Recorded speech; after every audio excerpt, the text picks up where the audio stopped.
Hi, my name's Tanya Carter and I'm the Director of People and Culture at Elft.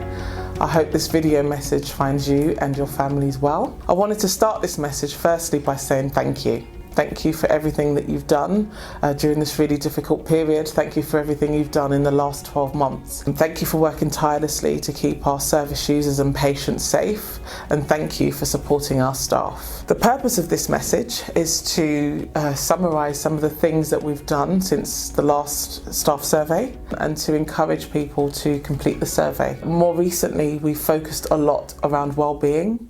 And that was quite timely, then having gone into the COVID-19 pandemic where we saw a huge response to support our staff. You'll recall our Respect and Dignity project in which we saw the Empathy Museum and a range of focus groups called Through My Eyes. And then we've started to work with our 1,300 or so leaders in looking at through someone else's eyes to see how we can develop managers to be more emotionally intelligent and to be better equipped to deal with challenges that may present. As you'll be aware, there's been a disproportionate impact of COVID on communities from BAME backgrounds. Through our race and privilege work, we've been able to create safe spaces and forums to have trust-wide conversations around the notion of living and working while BAME and also what that means in terms of privilege. We've worked with our senior leaders at our chief executive discussion groups, focusing on privilege, what it means to be privileged, what it means to be white, and focusing on microaggressions, how to identify them and what to do about it. We've had conversations at trust-wide DMT events with over 150 managers present. In the last year, we focused a lot around the wider determinants of health and focusing on the factors outside of work that affect staff and their ability to come to work, and focus on why staff are ending up in informal processes and try to deploy a more compassionate and inclusive leadership style. We had a disproportionate number of people from BAME communities who were in formal disciplinary processes, and we've made year-on-year improvements.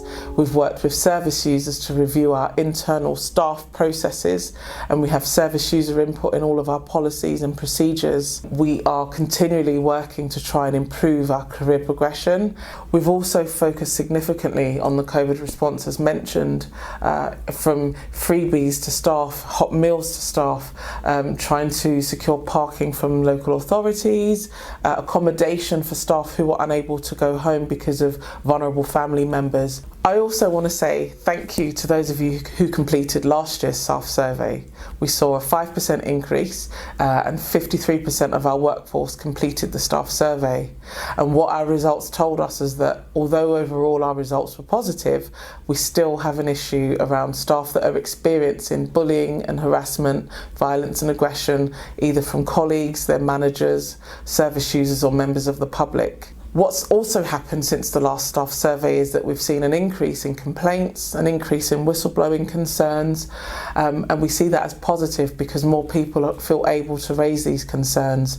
But it's more important now than ever that staff complete their staff survey and give us qualitative feedback.